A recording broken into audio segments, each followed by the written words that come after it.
1절 2절 같이 한 목소리로 같이 공부하겠습니다. 로마서 12장 1절 2절. 로마서 12장 1절 2절입니다.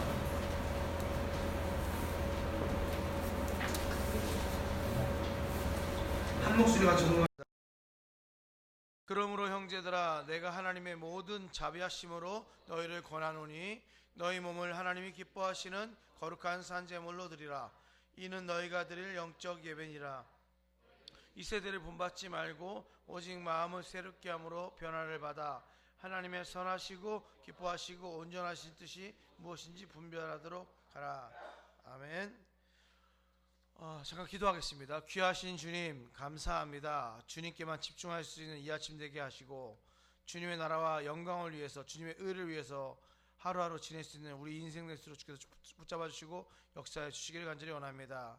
교회에서 신앙생활하는 많은 우리 주일학교 학생들과 청소년들 주께서 붙잡아 주셔서 주님 나라 그 임할 때까지 주님 보시기 아름답고 지혜롭게 지낼 수 있도록 도와주시고 행복한 우리 아이들들로 주께서 함께하여 주시기를 간절히 원합니다. 신앙의 모험이 되는 귀한 친구들 될수록 주께서 붙잡아 주옵소서.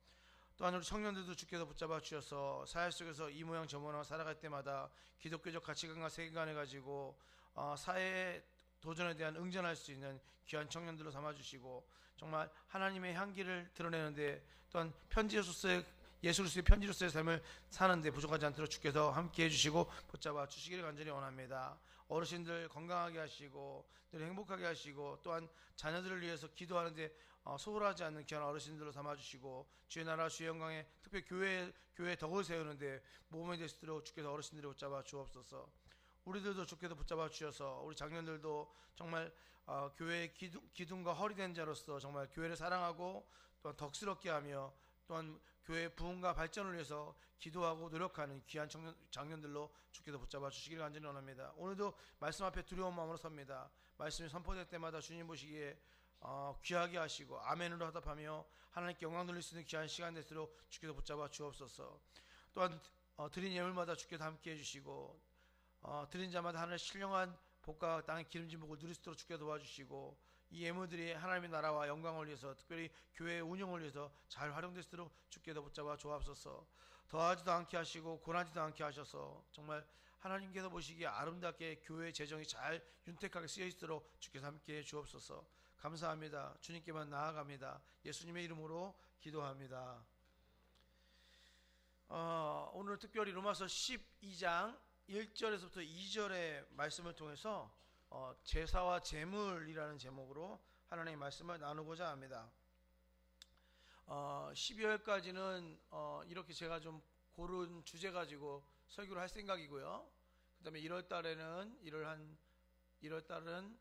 예배에 대해서나 교회에 대해서 나눌 수 있는 것 좀 나누고요. 그 다음에 또 2월달에는 다시 또 강해 설교를 그렇게 하도록 진행하겠습니다. 로마서 12장 1절에서 2절의 메시지는 우리가 알고 있는 우리 기독교인이 가장 좋아하는 성경 구절 중에 한 구절입니다. 그래서 툭 치면 나오는 구절이 있죠. 툭 치면 나오는 구절이죠. 그러므로 형제들아, 내가 하나님의 모든 자비하심으로 너희를 권하노니 너희 몸을 하나님이 기뻐하시는 거룩한 산, 옛날에 제사로서 썼는데 원래 제물이 맞습니다. 산 제물로 드리라. 이는 너희가 드릴 영적 예배니라. 너희는 이 세대를 본받지 말고 오직 마음을 새롭게 함으로 변화를 받아 하나님의 선하시고 기뻐하시고 온전하신 뜻이 무엇인지 분별하도록 가라. 툭 치면 나오는 성경 구절이죠. 이 구절을 통해서 제사와 제물에 대해서 나누고자 합니다. 예전에 제가 서울에서 사역을 할 때 새벽 예배를 인도하다 보면은 이렇게 봉투 하나가 딱 올라와요. 뭐라 써있냐면 1,000번째 허물 이렇게 적혀 있어요. 1,000번째 허물. 허물이 아니라 헌금. 1,000번째 헌금 이렇게 적혀 있습니다. 허물은 좀 그렇네요. 1,000번째 헌금이라는 말은 솔로몬이 왕이 되었을 때 기브온 산당에서 솔로몬이 1,000번째를 드리죠. 1,000번째를 드리니까 그 나중에 1,000번째 후에 하나님께서 꿈에 나타나서 솔로몬에게 이제 지혜를 주는 그 놀라운 사건이 있었지요. 그 사건이 있을 때 1,000번째라는 말이 나옵니다. 그래서 이 일천번제라는 말은 그때 나온 것 같아요. 일천번제 헌금이라는 말은 그때 나온 것 같아요. 누가 만들었는지 제가 잘 모르겠습니다만 그때 나온 것 같아요. 여기 나오는 번제라는 말은 여러분 역시 나오는 번제라는 말이 무슨 말인지 아십니까? 일천번제에서 번제가 무슨 말인지 아세요? 여기 나오는 번제할 때 이 번자는 한문이에요. 한문. 태운다는 뜻이에요. 태운다. 번제할 때 태울 번 짜서 번제, 태운다는 거죠. 일천을 태운다는 거예요. 그러니까 이 번제는 원래 번제라는 것이 성경에 있는데, 번제는 뭐냐? 소나 양이나 염소나 비둘기 같은 짐승을 태워서 하나님께 영광을 돌리는 거예요. 그러니까 이제 번제는 태우는 제사를 말합니다. 번제는 태우는 제사를 말해요. 그 신기하게 번자가 영어로도 번자가 태우다는 뜻이죠. 좀 신기해요. 이게 언어 유희를 하는 건지. 아무튼 그렇습니다. 그러니까 일천번제는 몇 마리의 짐승을 태우는 걸까요? 1000마리, 1000마리의 짐승을 태우는 제사를 드렸다는 거예요. 근데 이 일천번제를 잘못 사용하는 경우가 있습니다. 일종의 오해이며 무지의 소치인데, 일천번제를 1000번 드리는 제물 이렇게 해석하는 거죠. 1000번 드리는 제사 제물 이렇게 해석하는 거예요. 태울 번자를 차례 순서를 나타내는 번자가 있어요. 순번을 나타내는 번자. 이 번자로 오해를 하는 거예요. 1000번제를 1000번 예배 드렸다, 이렇게 1000번 제사 드렸다, 이렇게 해석을 하는 거죠. 이후에 어쨌든 이렇게 잘못 해석해서 1000번제 헌금이라는 것이 만들어졌어요. 그래서 솔로몬이 1000번제를 드린 다음에 그가 하나님께 지혜를 받은 것처럼 정해진 액수의 헌금을 1000번 드리면 기도의 응답이 있을 것이다, 이렇게 생각하는 거죠. 한순간에 하나님을 우상으로 만들어버리는 그런 일이 우리 가운데 비일비재하게 일어나고 있습니다. 아침에 새벽에 딱 강단에 올라가면 딱 헌금 봉투가 딱 있어요. 1000번째 헌금. 몇 번째인지는 안 써 있어요. 써 있던 것 같기도 하다. 숫자로 적혀 있는 것 같기도 한데 600몇, 이 사람은 600일 동안 계속 이걸 냈다는 거 아니에요. 막 진짜 막 설교하려고 그러면 막 두렵고, 막 이 기도 제목 가지고 기도하려고 그러면 마음이 막, 그분의 그 정한수 떠다 놓은 심정 같은 그 심정을 제가 이렇게 막 마음속에서 제가 감당할 수 없는, 괜히 제가 부정탈 것 같은, 저 때문에 이분이 좀 이렇게 꿈이 안 이루어지면 어떡하지? 막 이런 두려움 마음, 저분의 정성이 나 때문에 부정타면 어떡하지? 막 이런 느낌 있었던 기억이 있습니다. 이 일천번제라는 단어에는 두 가지 이제 문제가 있어요. 첫 번째는 성경을 오역했어요. 성경을 잘못 해석한 거죠. 두 번째는 헌금을 제물화했어요. 제물로 만들어버린 거죠. 헌금을 제물로 해석했다는 겁니다. 우리들도 그런 마음이 있습니다. 그런 마음이 있어요. 내가 정성을 다해서 하나님을 감동시키리라. 여러분, 하나님을 감동시킬 필요 없어요. 여러분이 감동돼야지. 하나님은 늘 여러분을 사랑하시고 늘 여러분을 아끼고 계세요. 내가 이렇게 막 잘해야지 하나 여러분을 사랑하는 게 아니에요. 원래부터 여러분을 사랑하십니다. 그러니까 하나님께 무슨 선물을 잘해야, 뭘 잘 드려야 하나님이 좋아하실 거라 생각할 필요는 없어요. 원래부터 여러분을 좋아하시고 사랑하십니다. 기본이에요. 기본 하나님의 철학이에요. 기본 성품이 그래요. 또 하나는 헌금하고 재물을 혼용하는 경우가 너무나 많아요. 자, 재물 드립시다 이렇게 얘기하죠. 강단에서. 그건 진짜 재물에 대한 인식이 부족한 거예요. 재물은, 죄송합니다, 돈 쪼가리가 아니에요. 재물은 돈 쪼가리가 아닙니다. 재물은 원래요,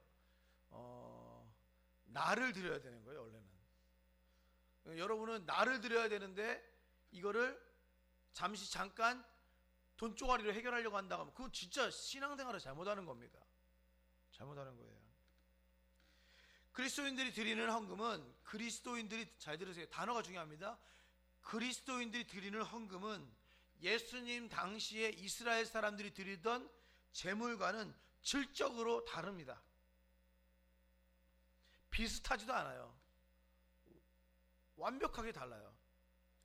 유대인들은, 이스라엘 사람들은 하나님의 진노를 풀어드리려고, 하나님의 은혜를 얻기 위해서, 하나님의 진노를 풀고 하나님의 은혜를 얻기 위해서 성전에서 제물을 드립니다. 그런데 성전에서 계속 제물을 드렸어요. 그런데 어느 날 한 청년이 나타났죠. 요한복음 2장에 보면 그 청년이 어떻게 하냐, 한 청년이 성전에 나타나서 성전에서 환전상인들과 많은 그 성전을 가지고 장난치는 사람들을 향해서 막 채찍질 하시면서 뭐라고 말씀하시냐면 이 성전을 허물라라고 말씀하십니다. 그게 바로 예수 그리스도이시죠. 성전에서 지금까지 수없이 많은 제사가 진행됐는데 그 성전을 허물라 하신 분이 예수님이세요. 그리고 예수님은 그 다음에 어떻게 했죠? 자신을 십자가 위에서 하나님께 직접 드림으로써, 십자가라는 제단 위에 자신을 제물로 드림으로써 하나님 앞에서 한 번 있는 제사를 드립니다. 한 번 있는 제사, 한 번 드리는 제물, 그게 바로 예수 그리스도이시며 예수 그리스도가 드려진 제사죠. 그러면서 제사를 폐지시키세요. 제사를 폐지시키고 제물을 폐지합니다. 그때 폐지되지 않았으면 여러분 지금도 교회 나올 때마다, 어떻게 보면은 교회 나오는 단어가 좀 이상하네요. 지금은 성전이 있어야 되니까 성전 나올 때마다 양을 끌고 나오셔야 되는 거예요. 양 들고 오셨어요?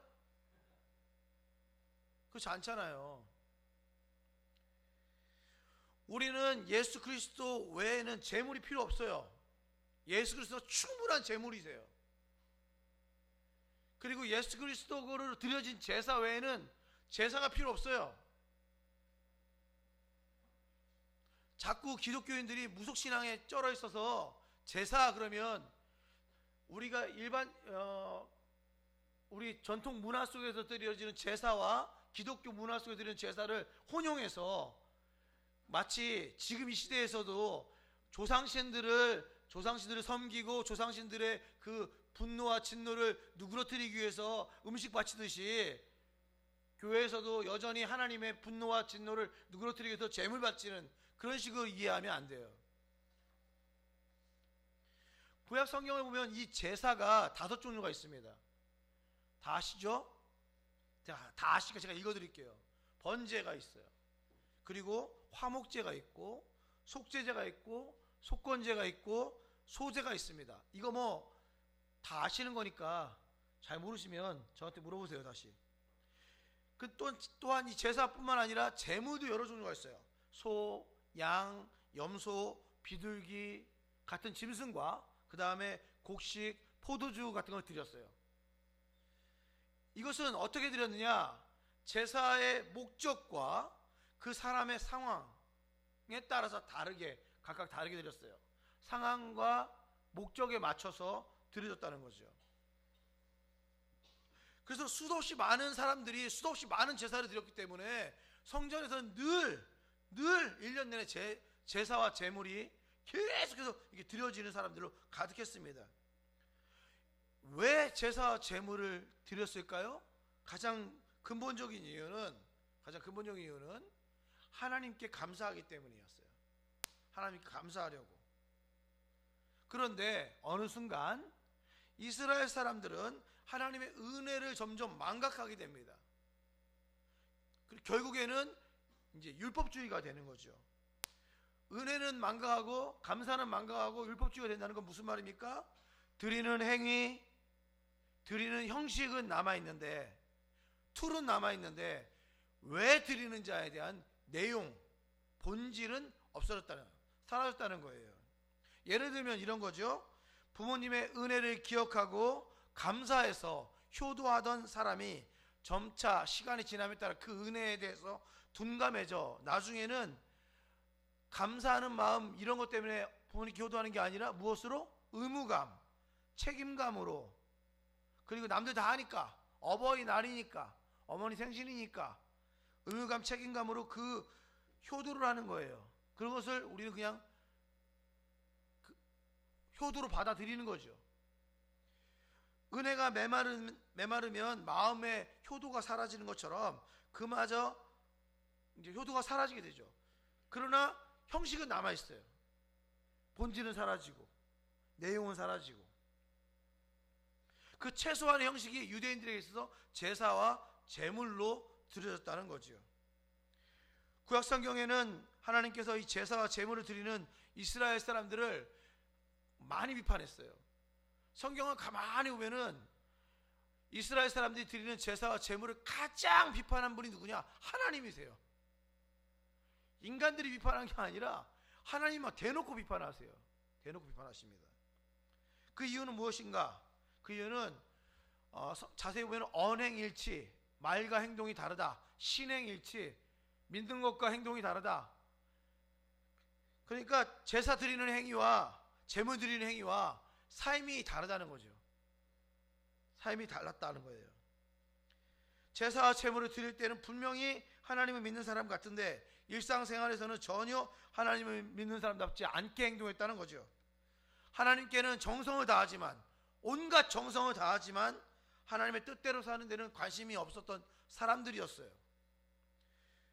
그러나 우리 하나님은 자기 자신에게 잘하는 것도 중요하지만, 하나님의 입장에서 자기 자신에게 잘하는 것도 중요하지만 더 중요한 것이었어요. 그것은 무엇이냐면 네가 일상생활을 잘 살으라는 거예요. 네가 평상시 삶을 잘 살으라는 거였습니다. 그게 하나님의 뜻이었어요. 일상생활 속에서, 가정생활 속에서, 학교생활에서, 직장생활에서 살아가는 순간순간에 너가 잘 살았으면 좋겠다라는 것이 하나님의 뜻이었어요. 삶이 엉망인데, 네가 삶이 엉망이라면 네가 드리는 제사도 엉망이고 네가 드리는 제물도 엉망이다, 이렇게 말씀하시는 거예요. 이 부분에 대해서 호세아가 일갈을 합니다. 여러분, 제가 주보에 적어놨지요. 한번 보세요. 제가 주보에 적어놨습니다. 호세아 8장 11절 13절. 에브라임은 죄를 인하여, 호세아가 말하기를 에브라임은 죄를 인하여 제단을 많이 만들더니, 제단이 뭡니까? 제사 지내는 단이죠. 제사 지내는 단을 많이 만들었대요. 에브라임은 자신들의 죄를 인하여 제단을 많이 만들더니 그 제단이 그에게 범죄하게 하는 것이 되었다.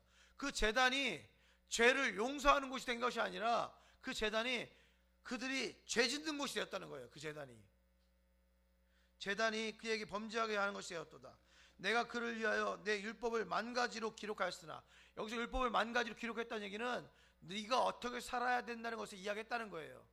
네가 어떻게 살아야 된다는 것을 이야기했으나 그들은 이상한 것으로 여기도다. 제사만 잘 지내면 되지, 내가 무슨 율법을 지킬 필요가 있어, 어떻게 살 필요가 있어, 이렇게 생각했다는 거지요. 그들이 내게 고기를, 제물입니다, 고기를 제물로 드리고 자신들이 먹을지라도 여호와는 하나님은 그것을 기뻐하지 아니하고 이제 그들의 죄악을 기억하여 그 죄를 벌하리니, 죄를 기억한다고 합니다. 그들은 애굽으로 다시 가리라. 애굽으로 간다는 얘기 무슨 말이에요? 노예가 된다는 거죠. 노예가 될 것이다, 이렇게 얘기하는 겁니다. 호세아의 이와 비슷한 말씀들은 구약성경 여러 곳에서 찾을 수 있습니다. 당시 이스라엘 사람들은 자기 욕심대로, 자기 정욕대로 부정하게 이익을 챙기고 가끔 성전에 와서 제사를 드림으로 그 죄에 대해서 용서를 빌고 다시 세상에 나아가서 똑같이, 과거와 똑같이 행동했습니다. 그리고 그들이 원했어요. 하나님께서 자신의 죄를 용서하기를 원했습니다. 여러분, 살아계신 하나님께서 이런 제사를 원했을까요? 죄 짓고 하나님께 나와서 용서를 구하고 다시 똑같이 죄 짓는 이런 반복적인 제사들을 원했을까요? 만일 하나님이 그 더러운 제사를 묵묵히 다 받고 그 대가로 그들의 죄악을 다 용서하셨다면 여러분, 이런 하나님 믿으시겠습니까? 잘 생각해 보세요. 여러분의 믿는 하나님이 이런 하나님이실까요? 제가 생각할 때 만약에 그렇다면 그 하나님은 하나님이 아니라 우상입니다. 우리가 바뀌지 않으면서도 제사 제물 때문에 여러분의 죄악들이 다 용서된다면 그 하나님은 하나님이 아니라 우상입니다. 우상들도 그 정도는 해요. 우상들도 그 정도는 해요.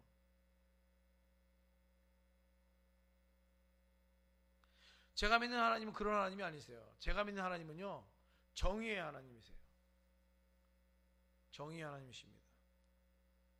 그런데 안타깝게도 수많은 이스라엘 사람들은 하나님을 우상으로 만들어 버렸어요.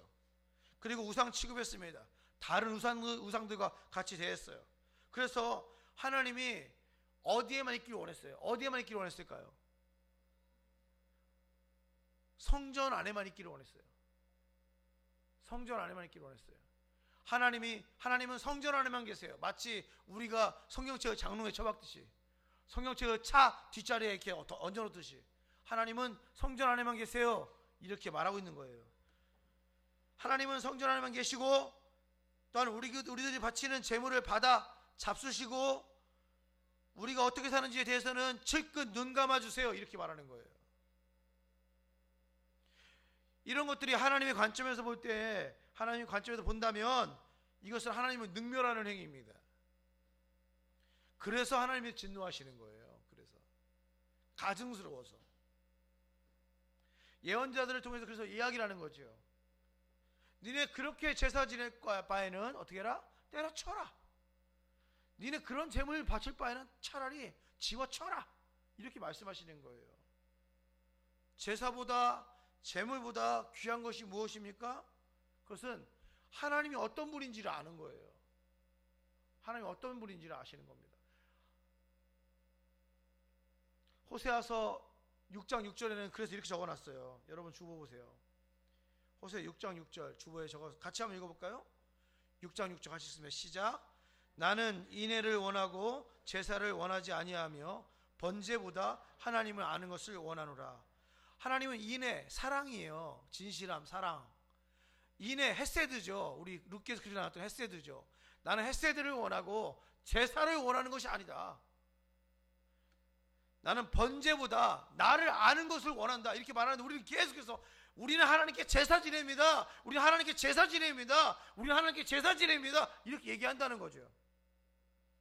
진정으로 드리는 제사는 인애이고 하나님을 아는 것이에요. 그게 더 귀한 겁니다. 제사 제물에 대해서 하나님께서 또다시 이스라엘 사람들을 책망하신 또 다른 이유는 그 제사와 제물에 자신의 마음을 담지 않았기 때문입니다. 예를 들어 한 사람이 염소 한 마리를 번제로 드린다고 한번 생각해 보세요. 암소로 합시다. 암소가 더 귀하니까 소를 바친다고 생각해 보세요. 소를 제사로 드린다, 번제로 드리는 거죠. 그러면 엄청나게 귀한 거잖아요. 암소 한 마리면 엄청 귀한 거죠. 그 자체가 되게 귀한 것처럼 느껴집니다. 한 사람이 암소 한 마리를 번제로 드려야 할 일이 생겼다고 한번 가정해 보세요. 어떤 것을 드려야 할까요? 어떤 것을 드려야 할까요? 당연히 어떤 것을 드려야 될까요? 가장 좋은 것을 드려야 되죠. 그게 하나님께 대한 우리의 태도죠. 그런데 그리고 그게 법으로 정해져 있어요. 가장 귀한 것을 드리라고. 그런데 암소를 고르던 그 사람은 자신이 가지고 있는 암소 중에서 가장 안 좋은 암소를 제물로 드리는 거예요. 가장 안 좋은 암소를 제물로 드리죠. 그러면서 마음속에 어차피 죽을 테니까 이거 팔려고 해도 제값을 받지 못할 테니까 제물로 써야겠다. 제물로 써야겠다. 이런 경우에 그가 비록 율법의 형식은 지켰어요. 암소를 드리는 형식은 지켰지만 무엇이 문제냐면 그 마음의 태도, 자세가 하나님 앞에 가증스러운 거예요. 우리 세상 사람들이 조상신을 섬길 때에도 배를 하나 올려놔도 얼마나 귀한 것을 올려놓습니까? 평상시는 배 가격이 얼마인지 잘 모르지만 평상시 2,000원 하던 것이 그때는 6,000원, 7,000원 하는 이유가 뭡니까? 이유 다 있겠죠? 조상신들 앞에서 가증스럽지 않으려고 정성과 신령과 진정으로, 그러네요. 신령과 진정으로 드리잖아요. 배를 하나 올려놓더라도 동태 방향 이쪽인지 명태 방향 이쪽인지 신령과 진정으로 하잖아요. 근데 하나님께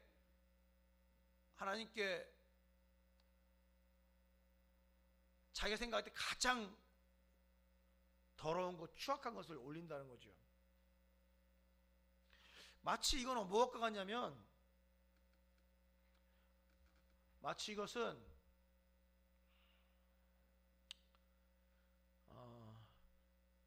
내가 할 거, 네가 할 거 다 한 다음에, 내가 할 거, 네가 할 거 다 한 다음에, 그게 물질이든 시간이든 상관없이 다 한 다음에 남는 짜투리로 더 이상 할 게 없으니까 하나님께 예배나 드려야겠다 라고 말하는 거하고 되게 비슷해요.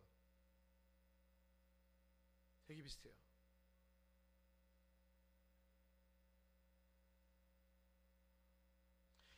요 암수일이랑 똑같은 경우가 말라기에 기록되어 있습니다. 여러분 주부로 한번 성경을 찾아보시죠. 이거 말라기 같이 찾아보니까 제가 귀하게 생각하는 본문이고 제가 두렵고 떨림으로 읽는 본문이기 때문에 같이 한번 찾아봤으면 좋겠습니다. 말라기 1장이에요.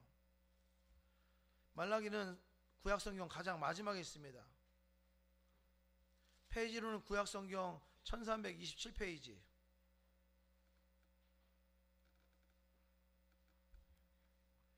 말라기 성경을 생각하면 대부분의 많은 그리스도인들은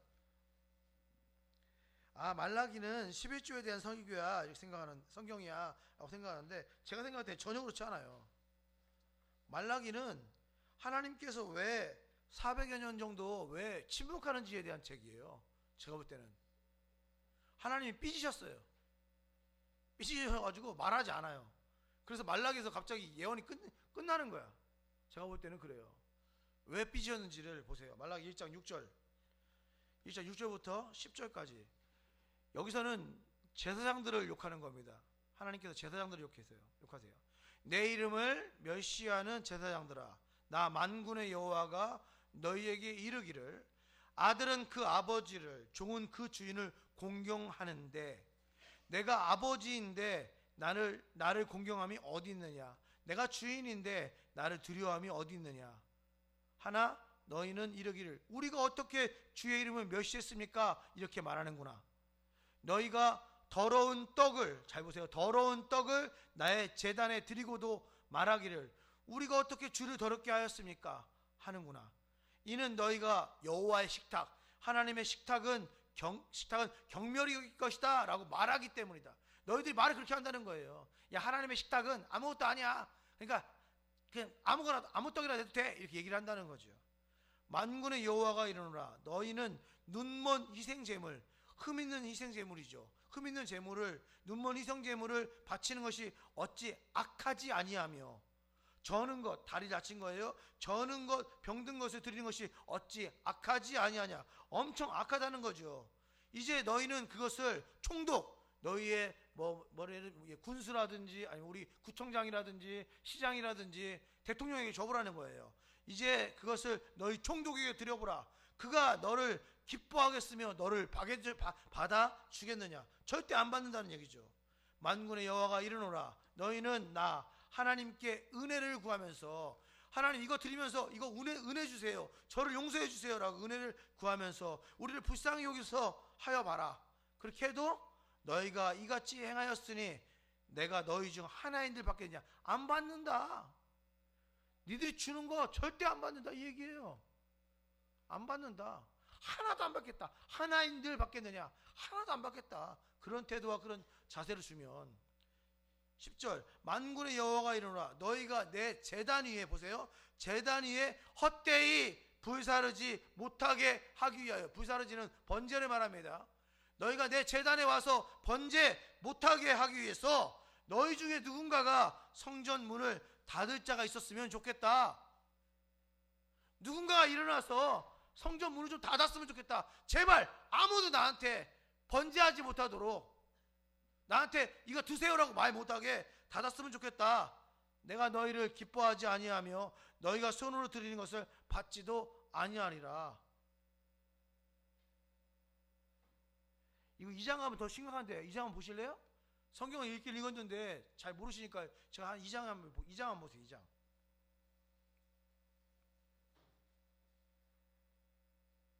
2장 1절부터 제가 볼게요. 1절부터. 너희 제사장들아 이제 너희에게 이같이 명령하노라. 만군의 여호와가 이르노라. 너희가 만일 듣지 아니하며 마음에 두지 아니하여 내 이름을 영화롭게 하지 아니하면 내가 너희에게 저주를 내려 너희의 복을 저주하리라. 우리 하나님은 복 주시는 하나님이라고 우리는 알고 있는데 성경 말라기는 저주를 내린다고 적혀있어요. 제사장들에게 저주하리라. 내가 이미 저주하였나니 이는 너희가 그것을 마음에 두지 아니하였다. 보세요. 3절. 보라 내가 너희의 자손을 꾸짖을 것이요. 성경에 나와요. 이게 똥 이게 나와요. 성경에. 곧 너희 절기의 희생의 똥, 너희 희생 제물이 성전에 와서 똥 싸지 않냐? 그 똥을 너희 얼굴에 바를 것이라. 너희가 가지고 온 제물의 똥을 내가 너 얼굴에 발그럴 것이야. 이렇게 얘기하는 거예요. 말라기서는요 하나님이 무지 열받은 상태예요. 열받은 상태입니다. 이유가 뭔지 아십니까? 이유는 간단해요. 하나님의 이름을 더럽혔다는 거예요. 다른 말로 말하면 주의 제단을 더럽혔다는 거예요. 제사를 망령되이 제물을 망령되이 일컬었다는 거죠. 하나님 보시기에 덕스럽지가 않았어요. 분명히 처음에는 하나님께 받은 은혜가 크다고 말을 했습니다. 처음에는 받은 은혜가 무지 커요. 그런데 어느 순간부터 하나님의 은혜에 대해서 무감각해지죠. 날 구원하신 주 감사, 은혜 주심에 감사하다가 무감각해집니다. 그러니까 제사와 제물에 마음을 담지 않는 것이요. 감동이 없기 때문에 제물을 드리는 것이 아까운 거예요. 제물을 드리는 것이 아까운 거예요. 안 드리자니 꺼림직하고 드리자니 아까운 상태가 된 거죠.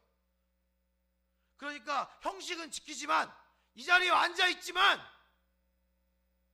본질은 사라지는 거죠. 형식은 지키지만 본질은 사라지는 겁니다. 내용이 전혀 없는, 진실함이 전혀 없는 그런 제사, 제물을 드리게 되는 것이죠. 그리고는 자신을 토닥토닥거리면서 자위합니다. 이 정도면 잘했어. 충분해.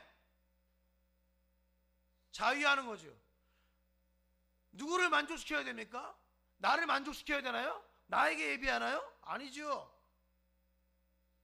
제사와 예배는 하나님께 하는 거잖아요. 하나님을 만족시키는 거죠. 이런 모습들이 형식을 지키고 본질이 사라진 모습, 내용이 사라진 모습, 이런 모습들이 율법주의예요. 율법주의. 마음은 사라지고 형식만 남아있는 것을 율법주의라고 하는 겁니다. 여러분 여기서 아무리 은혜 때문에 여기 앉아있어도 여러분이 마음은 사라지고 몸만 앉아있으면 여러분들은 율법주의자인 거예요. 제사와 제물에 대한 이런 죄악들에 대해서 예수님도 계속해서 말씀하시죠. 마태복음 23장에 계속해서 말씀하시지만 한 구절만 읽을게요. 마태복음 23장 23절. 여러분 주보에 적어놨어요. 제가 읽어드릴게요. 화 있을진저. 이 화 있을진저는 여러분 심령이 가난한 자는 복이 있나니가 원래 원어로 보면은 복이 있을지어다 이런 뜻이에요. 복이 있을지어다 심령이 가난한 자들아 이렇게 쓰여 있습니다. 원어로는 화 있을지는 화가 있을지다, 화가 있을지어다 뭐뭐한 자들아 이런 뜻이 이렇게 됩니다. 화 있을진저. 화 있을진저. 외식하는 서기관들과 바리새인들이여, 너희가 박하와 회양과 근체의 11조는 드리되 율법에 더 중한 바 정의와 긍휼과 믿음은 버렸다. 그러나 이것도 행하고 이것은 박하와 회양과 근체 저것도 버리지 말아야 한다. 저것은 아니네요. 이것은 뒤에 있는 거네요. 정의와 긍휼과 믿음이고요. 저것은 박하와 회양과 근체를 말합니다. 버리지 말아야 할지니라. 여기에서 나오는 박하와 회양과 근체는 뭐냐? 이것은 음식 재료예요. 그리고 약재로 쓰입니다. 그런데 율법에 의하면 이 음식 재료 약재로 쓰인 박하, 회양과 근체 11조를 드리라고 했을까요? 드리랄 말이 없을까요? 드리라는 말이 없습니다. 이건 드리라는 말이 없어요. 그런데 이 바리새인과 서기관들은 박하와 회양과 근처에 그것도 다 11조를 다 드린 거예요. 그리고 자기들에게 말하기를 나는 절대로 하나님이 원하지 않는 것을 먹지 않을 테야. 그러면서 뭐라고 하냐면 박하와 회양과 근처까지도 11조를 딱딱 쪼개서 막 내는 거예요. 그리고는 하나님께 이거 드렸으니까 나는 이제 이걸 먹을 수 있어. 이런 식으로 먹는 거죠. 자꾸 글자를 중요하게 생각하는 율법주의자들에게는 이거를 안 지키는 것이 율법주의에 맞습니다. 그럼에도 불구하고 이들은 자기들 잘난 맛에 나 교회 목사야, 나 교회 장로야, 나 교회 집사야, 이런 욕심에 사로잡혀가지고 명예욕, 사람들 앞에 나는 박하와 회양과 근처에도 11조 하는 사람이야, 이런 마음에 가득해가지고 그것을 막 이렇게 뽐내고 다니는 거죠. 그러니까 예수님께서 이 외식하는 서기관들과 바리새인들이요 이렇게 얘기하는 거예요. 이 회칠한 무덤이요 이렇게 말하는 거예요. 회칠한 무덤, 속은 더러운데 겉은 회칠을 해놨어요. 그러니까 회칠한 무덤이요 이렇게 욕을 하는 거죠. 무엇이 중요하다는 얘기예요? 무엇이? 너희들이 박하와 회양과 근처에는 11조를 들이되 율법에 더 중한 바 정의와 긍휼과 믿음은 버렸다. 정의와 긍휼과 정의로운 마음과 긍휼하는 마음과 믿음, 신앙의 마음은 너희가 버렸구나. 무엇이 중요하다는 거예요? 무엇이 중요하다? 하나님께 11조를 바치는 것보다, 이거 다 쪼개가지고 11조를 바치는 것보다 정의와 긍휼과 믿음을 지키는 것이 더 중요한데 그것을 너희들이 놓쳤구나. 그렇게 살면 안 된다는 거예요. 분명히 예배를 드리는데 그냥 드리는 것이고 예배 이후의 삶이 전혀 없는 삶이란 얘기입니다. 그렇게 살면 안 된다는 거예요.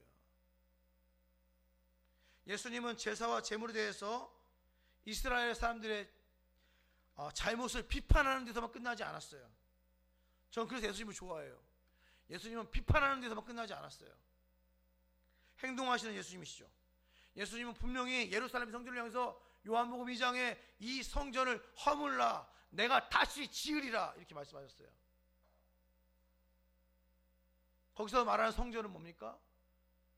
요한복음 2장에 보니까 예수님의 몸을 말하는 것이다 이렇게 말해요. 성전은 하나님이 계신 곳이니까.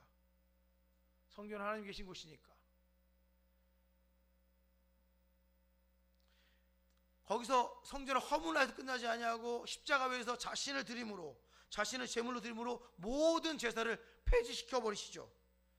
하나님께서는 독생하신 예수 그리스도, 독생자 예수 그리스도 자신의 아들을 제물로 받으시고 우리들의 모든 죄를 용서해 주십니다.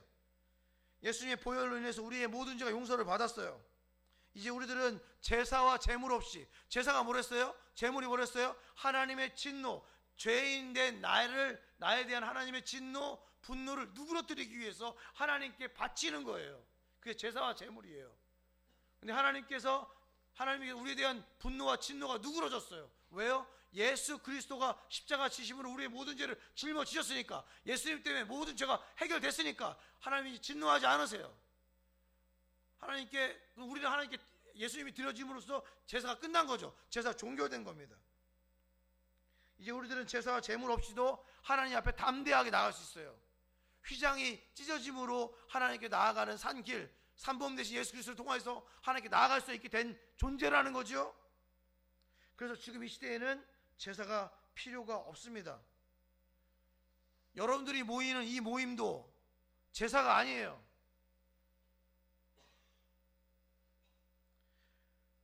이 모임은 하나님의 진노에 대해서 두렵고 떨리는 마음으로 드리는 제사가 아니고, 이 모임은 하나님의 사랑에 반응하는 찬양이며 경배이며 예배입니다. 하나님을 영화롭게 하는 과정이에요. 또한 이 시대에는 제물이 필요 없습니다. 우리가 하나님께 드리는 헌금은 재물이 아니에요. 이 헌금은 우리를 구원하신 하나님의 그 사랑, 그 크신 하나님의 사랑에 대한 감사의 표시입니다.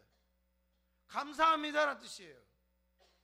의무감으로, 책임감으로 효도하기 위해서 바치는, 하나님께 드리는 용돈이 아니에요. 두렵고 떨림. 이스라엘 사람들은 자신의 죄가 해결되지 않은 상태에서 하나님 만나는 것이 얼마나 두려운 일인지, 얼마나 두렵고 무서운 일인지 알았어요. 그래서 그들은 성전으로 갈 때마다, 하나님께 나아갈 때마다 거룩의 문제를 생각합니다. 내가 죄가 있으면 안 되는데. 그래서 그렇기 때문에 그들은 손을 씻고, 정결례, 손을 씻고, 그들이 할 수 있는 모든 방법을 다 동원해서 제사를 드리는 거예요. 그런데 지금은 이 두렵고 떨림의 시대가 아니라 은혜의 시대입니다. 사랑의 시대이고 용서의 시대입니다. 십자가의 보혈, 예수 그리스도의 보혈에 의지해서 담대하게 하나님 앞으로 나아갈 수 있는 칭의, 성화의 시대인 거예요. 이 얼마나 놀라운 소식입니까? 이 얼마나 감격적인 복음입니까? 우리는 십자가라는 제단 위에 예수라는 제물이 달려있는 세상에 하나밖에 없는 제사, 세상에 하나밖에 없는 제사, 그 이후의 삶을 살고 있다는 거예요. 그렇다면 우리는 이제 어떻게 살아야 할까요? 어떻게 살아야 될까요? 십자가 이후의 삶, 구원 그 이후의 삶을 어떻게 살아야 할까요? 오늘 우리가 읽은 본문은 이 부분을 정확하게 말씀해 주십니다. 그러므로 형제들아, 내가 하나님의 모든 자비하심으로 너희를 권하노니 너희 몸을 하나님이 기뻐하시는 거룩한 산 제물로 드리라. 이는 너희가 드릴 영적 예배니라. 너희 몸을 드리라니까 몸만 여기 와 있으면 안 돼요. 이 몸은 전 인격을 말합니다. 인간의 전 존재를 말해요. 너 자신을 말하는 거예요. 너 자신을. 그리스도와 그리스도인, 예수와 우리. 그리스도인이란 그리스도를 닮은 사람을 말합니다. 영어 단어가 그런 뜻이에요. 그리스도인, 예수님을 닮은 사람, 이런 뜻이에요. 즉 예수를 믿는 사람들은 예수와 같은 모습이 되어야 돼요. 예수를 믿기로 결단하는 순간, 예수의 보혈로 죄사함을 받는 순간, 그때는 바로 예수와 함께 죽는 것입니다. 죽는 것, 그것이 바로 십자가에 달리신 예수님처럼 우리들도 하나님의 제단 위에 바쳐진 제물과 같다는 거예요. 제물은 살아서 제단 위로 올라가지만 제단 위에서 죽습니다. 죽은 존재가 되는 거죠. 죽은 존재. 그 제물이에요. 제물이라는 단어에는 죽음이 담겨져 있어요. 예수가 우리를 위해서 죽은 것처럼 우리도 예수님과 똑같이 죽은 삶을 살아야 한다는 거예요. 죽은 삶을 산다, 이 말을 성경은 뭐라 말하냐? 산 제물이다 이렇게 써요. 제물은 죽었다는 뜻이고 산은 살아있다는 뜻인데, 산은 리빙이에요. 리빙, 살아있다. 살아있는데 죽은 제물이라는 뜻이에요. 우리가 그런 존재예요. 우리는 제단에 올려진 존재예요. 나는 지금 살아있는 것 같아. 아니에요. 죽었어요. 예수와 함께 죽었습니다. 제물로 드려졌어요. 그런데 현재 살아있어. 그게 우리예요. 모순된 존재. 거룩한 산 제물이죠. 거룩한 산 제물. 살아있는데 죽어있는 존재. 죽었는데 살아있는 존재예요. 우리는. 예수님이 십자가에 달린 것처럼 우리도 하나님의 제단에 달린 존재라는 사실을 기억하십시오. 전 인생, 나의 전 인생이 삶, 그 전체가 제물로 드려진 존재입니다.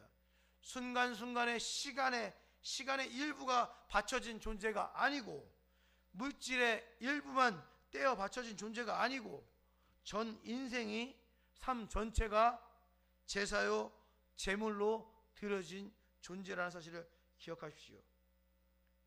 시간의 일부만 떼어서 드리는 것을 예배라고 하는 것이 아닙니다. 물질의 일부만 떼어 바치는 것을 11조라고 하는 것이 아닙니다. 원칙적으로 예수로 말미암아 구원받은 우리의 전 인생은 통째로 바쳐진 존재예요. 산 제물입니다. 예배당에서 예배 드릴 때만, 찬양할 때만, 기도할 때만 순간 제물이 되는 것이 아닙니다. 매 순간 언제 어디서든지 그 일상생활, 일상의 삶 통째로 하나님께 드려진 존재입니다. 하나님께 드려진 존재이기 때문에 이제부터는 내가 주인이 아니고 받으신 하나님께서 주인이십니다. 그 하나님의 뜻에 맞게 사는 것, 하나님의 뜻에 맞게 사는 것, 그것을 영적 예배다라고 말해요. 너희 몸을 하나님이 기뻐하시는 거룩한 산 제물로 드리라. 이것이 너희가 드릴 영적 예배니라. 영적 예배라고 합니다. 관제수차 보면 영적 예배 일자가 적혀 있어요. 일자. 여러분 성경을 보면은 영적, 그럼 우리 머릿속에 영적 그러면 와 홀리한 예배인가 보다 막 이렇게 생각되죠. 근데 원어로 보면은 합당한 예배, 다른 말로 하면 논리적이다 이거예요. 논리적이다, 이성적이다 이거예요. 황당합니다. 원어로 보면 황당해요. 이게 영적 예배라 그러면 와 홀리한 예배인가 보다, 우리 몸을 하나님께 드리는 것이 홀리한 예배인가 보다, 그게 아니라 야 그게 이성적이고 그게 합리적이고 그게 합당한 예배야, 이런 뜻이에요. 영적 예배가 합당한 예배라고 적혀 있어요. 합당한 예배다. 아주 왜 합당하죠? 하나님이 예수 그리스도를 십자가에 못 박으심으로써 우리의 죄를 용서하셨고 우리가 하나님 앞에 죽음으로써 나아가는 것이 합당하다 이거예요. 우리가 하나님의 아들이 되었으니까 이제는 너희가 예수처럼 너희의 삶을 죽이고 순종함으로써 사는 것이 아주 마땅하다, 당연하다. 그것을 영적 예배라고 합니다. 거룩한 산제물, 영적 예배는 우리들 마음대로 되는 것이 아니에요. 이것은 이런 삶을 살아야 되는데 쉽지가 않아요. 여러분 생각도 쉽지 않잖아요. 성경은 그 쉽지 않은 것을 오늘 본문에서 하나만 딱 얘기합니다. 그 하나만 이야기하고 마칠게요. 그게 뭡니까? 로마서 12장 2절입니다. 너희는 이 세대를 본받지 말고 오직 마음을 새롭게 함으로 변화를 받아 하나님의 선하시고 기뻐하시고 온전하신 뜻이 무엇인지 분별하도록 하라. 첫 번째, 너희는 이 세대를 어떻게 해라? 본받지 말라. 원어로 보면은 이 시대의 풍조, 문화, 관습, 이런 가치관, 이런 것들을 본받지 말라는 거예요. 너희는 이 시대의 풍조를 따르지 말라. 사회의 가치관과 세계관과 인생관, 성공관, 물질관이 있어요. 기독교적 세계관이 있고요. 기독교적 세계관을 따르라는 거예요. 기독교적 세계관은 너희가 생각할 때 손해보는 것 같지만 기독교적 세계관을 따르라는 겁니다. 세상이 말하는 물질관을 따르지 말고 기독교적 세계관을 따르라는 겁니다. 두 번째, 마음을 새롭게 하는 변화를 받아야 되는데 마음을 새롭게 하는 것은 누구냐? 성령님이시다 이거예요. 성령님이 너희의 마음을 새롭게 한다는 거예요. 내 안에 계신 성령님, 성령님께서 예수님 안에 계실 때는 예수님이 성전이 돼요. 근데 그 성령님께서 지금 우리 안에 계셔요. 그래서 우리가 성전이 되는 거죠. 내 안에 계신 성령님께서 말씀하시는 대로 살라는 거예요. 성령님의 내주하심, 그 성령님의 예민하게 반응하는 나의 태도, 나의 자세, 성령님께 나 자신을 드리는 것, 내 생각이 성령의 생각으로 변하게 되는 것, 그것을 새롭게 한다는 거예요. 그렇게 하면 어떻게 됩니까? 이렇게 하면 하나님의 뜻이 이루어집니다. 어떤 뜻? 하나님의 선하시고 기뻐하시고 온전하신 하나님의 뜻이 누구를 통해서? 나를 통해서 이루어진다는 거예요. 하나님의 뜻이 이루어진다. 사랑하는 성도 여러분, 정리합니다. 예배당에 앉아서 예배 드리는 것이 제사가 아닙니다. 여러분이 드리는 헌금이 제물이 아닙니다.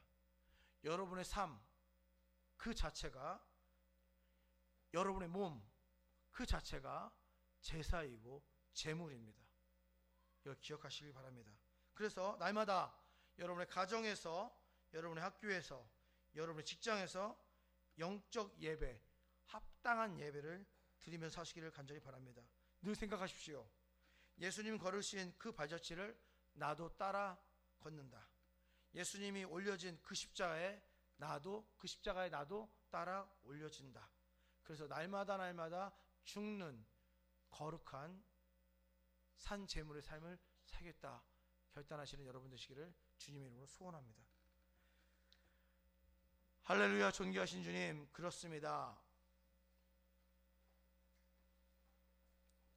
구약에서 하나님께 드렸던 그 수도 없이 많은 제물과 제사를 하나님께서 보시고는 하나님께서 힘들어서 누군가 일어나서 성전문을 좀 닫았으면 좋겠다라고 이야기했던 메시지를 보았습니다.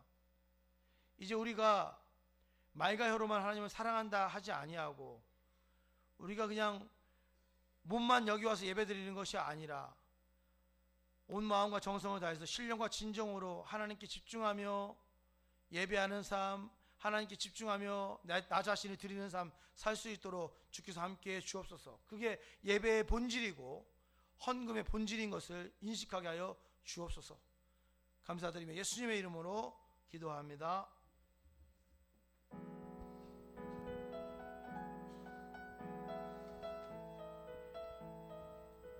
우리 말씀을 생각하시면서 주님, 나의 예배를 받아 주시옵소서. 내 삶 가운데 함께하여 주시옵소서. 이 마음으로 찬양드립니다. 오 주님, 당신은 내 삶 구석구석까지 감찰하시며 나를 응원하시는 분, 내 길을 밝혀서 영원한 생명의 길로 인도하시며 나를 격려하시는. 우리 다시 한번 고백합니다. 오 주님, 오 주님, 당신은 내 삶 구석구석까지 감찰하시며 나를 응원하시는 분, 내 길을 밝혀서 영원한 생명의 길로 인도하시며 나를 격려하시는 분, 크고 작은 갈등을 겪곤 하지만 항상 결국 당신을 선택합니다.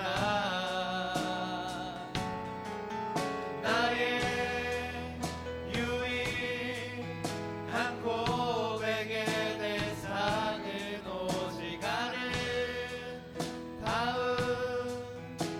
당신뿐입니다.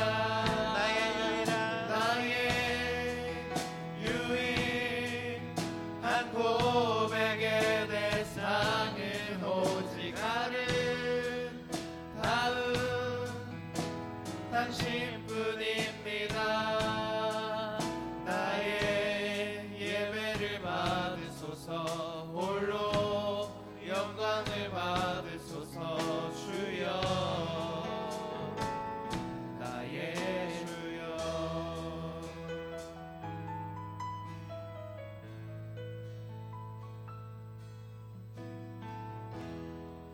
오 주님, 당신은 내 삶 구석구석까지 감찰하시며 나를 응원하시는 분, 내 길을 밝혀서 영원한 생명의 길로 인도하시며 나를 격려하시는 분, 크고 작은 갈등을 겪곤 하지만 항상 결국 당신을 선택합니다. 나의 유일한 소망 되신 주님, 나의 유일한 고백의 대상은 오직 아름다운 당신뿐입니다. 나의 유일한 고백의 대상은 오직 아름다운. 다시 한번 고백합니다. 나의 유일한 고백의 대상, 나의 유일한 고백의 대상은 오직 아름다운 당신뿐이라. 나의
잠시 주님께 기도할 때 주님, 이 시간 주님만 예배하기 원합니다. 나를 산 제물로, 산 제사로 드리면서 이 시간 주님 앞에 나아가기 원합니다.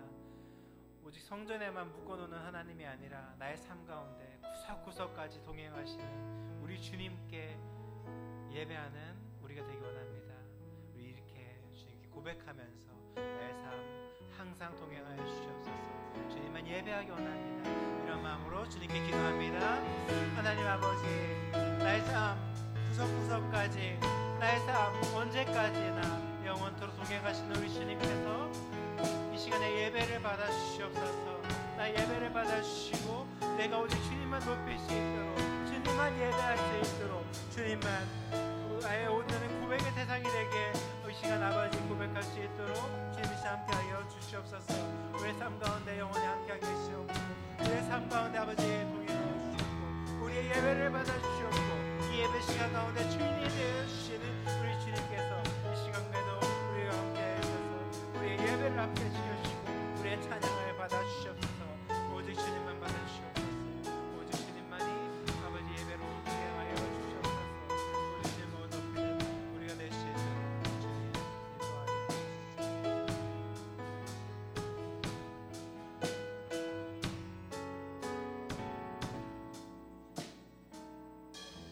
예수님의 이름으로 기도합니다.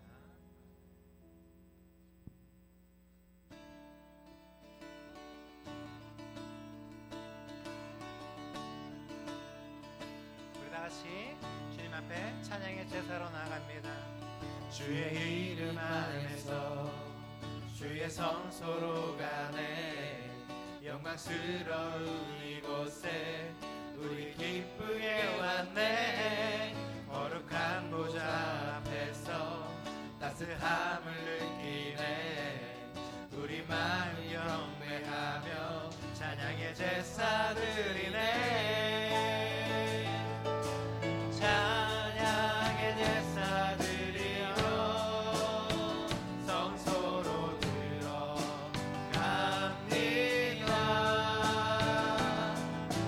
찬양의 제사 드리며 성소로 들어. 우리 처음부터 다시 한번 고백합니다. 주의 이름 안에서 주의 이름 안에서 주의 성소로 가네. 주의 성소로 가네. 영광스러운 이곳에 우리 기쁘게 왔네. 거룩한 보좌 앞에서 따뜻함을 느끼네. 우리 마음 영배하며 찬양의 제사 드리네. 찬양의 제사 드리며 성소로 들어갑니다.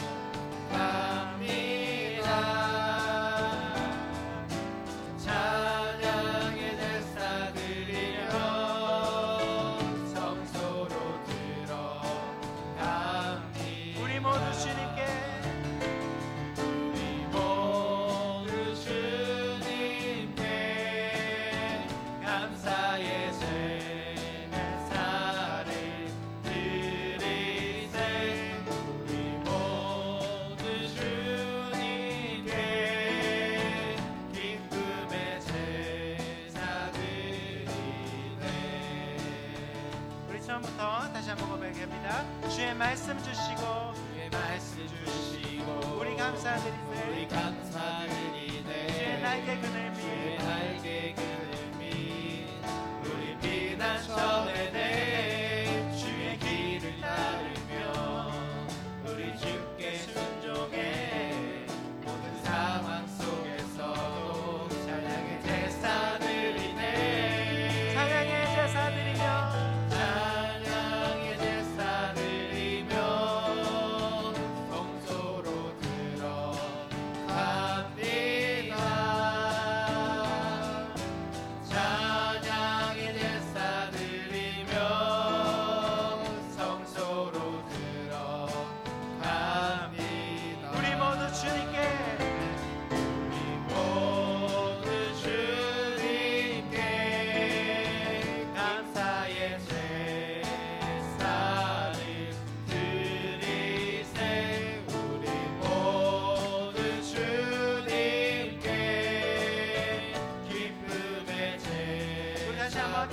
모든 제사 드리며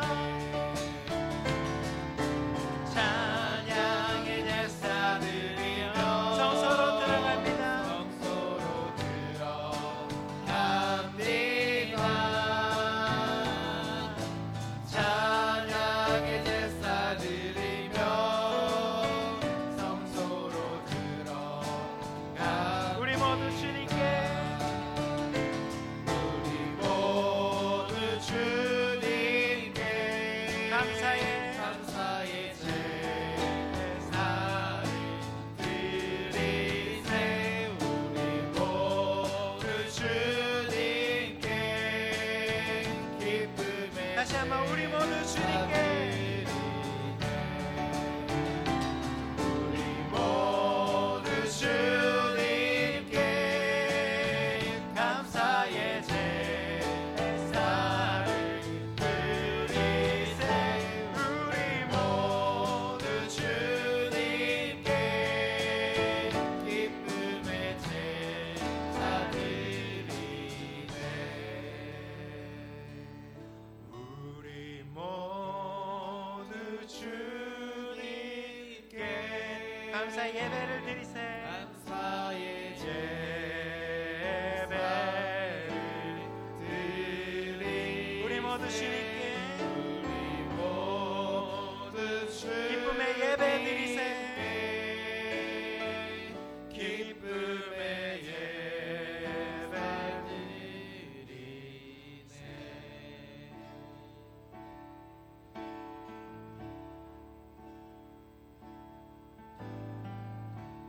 주를 위한 이곳에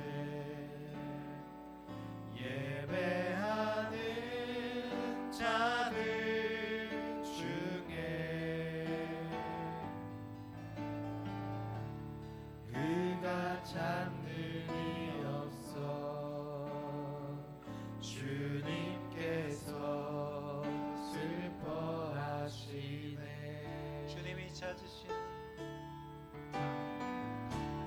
주님이 찾으시는 그 한 사람 그 한 사람 그 예배자.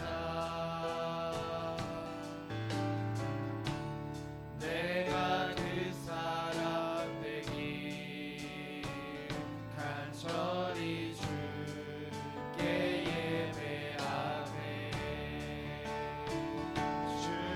주례로 이곳에 서 있네. 주임제에 엎드려 절하네. 그 어느 것도 난 필요 없네. 주님만 경배해. 주례로 이곳에 서 있네. 이곳에 서 있네. 주임제에 엎드려 절하네. 엎드려 절하네. 그 어느 것도 난 필요 없네. 주님만 경배해. 다시 한번 고백합니다. 주를 위한 이곳에 주를 위한 이곳에 예배하는 자들 중에 주가 찾는이 없어. 주님께서 슬퍼하시네. 주님이 찾으신 주님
한번 기도할 때 주님, 이 시간 주님만 예배하기 원합니다.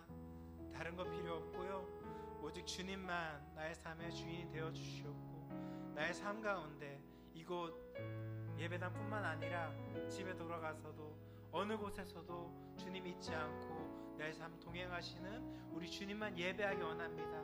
주님이 찾으시는 참된 예배자가 되기 원합니다.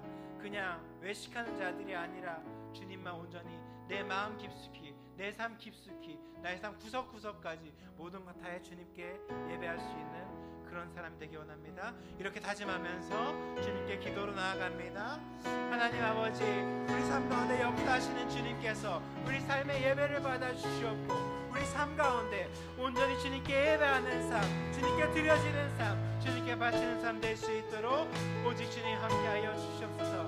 이 시간 그래 다시 한번 다짐하며 나아가기 원하오니 주님께서 찾는 그 예배자가 내가 될 수 있도록, 우리 삶 가운데 주님 바치며 사는 그런 우리가 될 수 있도록 인도하여 주시옵고, 주님을 높이는 그런 자가 되시기에 아버지 함께하여 주시옵소서.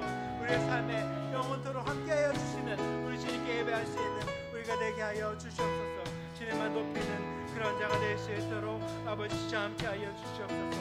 어느 것 무엇 하나 세상의 부귀와 이런 것들 다 내려놓고 오직 주님만 아버지 높이는 우리가 되게 하여 주시옵소서.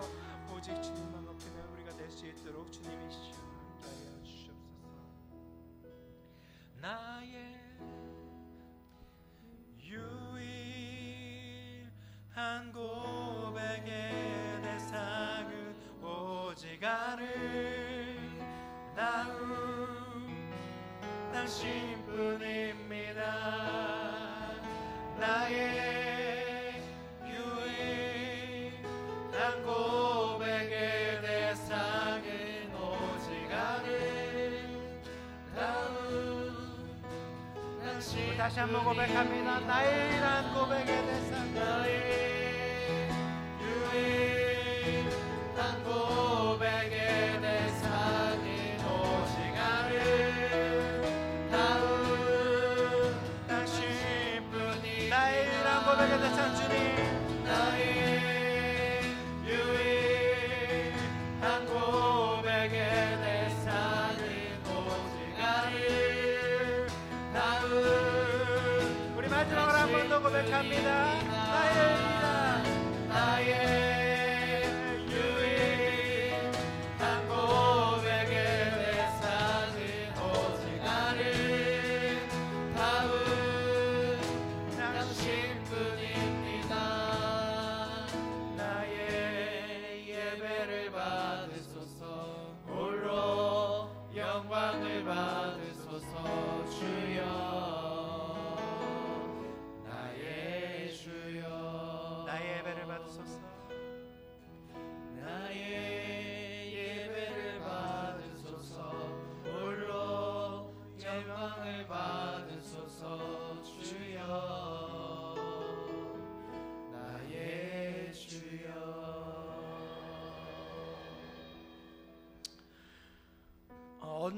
언제든 어디서든 예배하는 자가 되기를 원합니다. 하나님이 찾으시는 그가 되길 원합니다. 그 예배자, 그냥 한순간 잠깐 하나님을 예배하는 그런 사람이 아니라 내 전 인생을 두고 예배자로 남기를 원합니다. 주님께서 함께 해주시기 원합니다. 물질의 한 부분을 주님께 드리는 인생이 아니라, 시간의 한 부분을 주님께 드리는 인생이 아니라 나의 전생애를 주님께 내려놓는, 예수와 함께 십자가에 달려진 인생이 되길 원합니다. 주님께서 붙잡아 주시고 역사해 주셔서 홀로 흠양하시고 나를 통해서 주님의 영화로운 모습을 드러내길 간절히 원합니다. 세상 속에서 수많은 사람들에게 손가락질 당하더라도 예배하는 그것만으로 충분한 그런 인생 될 수 있도록 주께서 붙잡아 주옵소서. 감사합니다. 예수님의 이름으로 기도합니다.